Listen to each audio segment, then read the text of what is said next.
Hi, I'm George Rinaldi, and I'm an amateur hurricane tracker, and I have been for over 40 years now.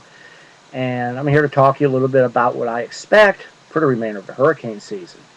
We've had one hurricane so far this year. That was Hurricane Alex, which made landfall in early July along the northern coast of Mexico, along the northeastern coast of Mexico, I should say. It formed in June. June hurricanes are very, very rare. And a lot of people were expecting, well, since we had a June hurricane, there's going to be a whole barrage of them during the month of July. Well, there hasn't been. We really haven't had anything out there except a very sick-looking tropical depression a week or two ago that made landfall in almost the same area Alex did. And you might be asking, well, how come they're expecting such a busy season and we don't have a parade of hurricanes across the Atlantic right now? Reason is it's mid-July. And right now, it's typically, even during the busy seasons, it's a slow time out in the tropics.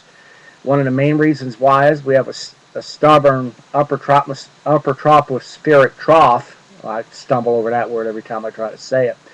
Across the mid-Atlantic right now, which is effectively shearing the tops off any thunderstorms that may try to organize around a developing tropical system.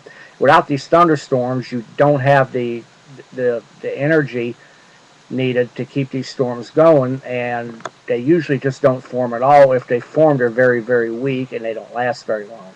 Another thing we have going on right now is SAL. It's Saharan Air Layer, not the guy that owns the pizza shop down at the corner.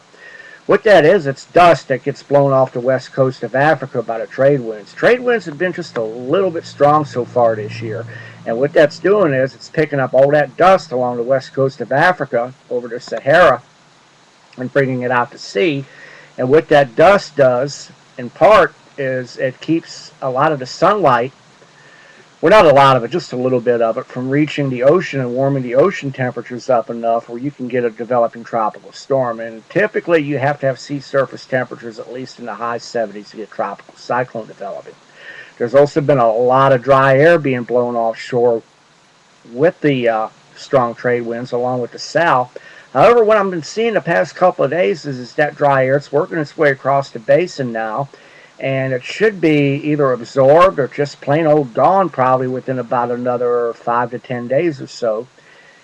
The upper tropospheric trough that's over the mid-Atlantic right now should gradually lift out and be replaced by an upper ridge, and that is more favorable for tropical development. So let's get rid of the dry air. Let's get rid of that trough of low pressure over the Atlantic. And when the tropical waves start coming off the coast of Africa, instead of poofing out like they've been doing, they're going to actually start to develop. Well, today's the 14th. I'm predicting another named storm by the 29th at the latest.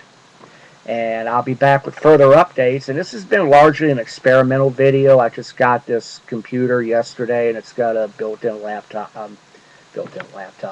So it's got a built-in microphone and webcam, so I wanted to give it a shot. All right. Thank you for listening. Bye-bye.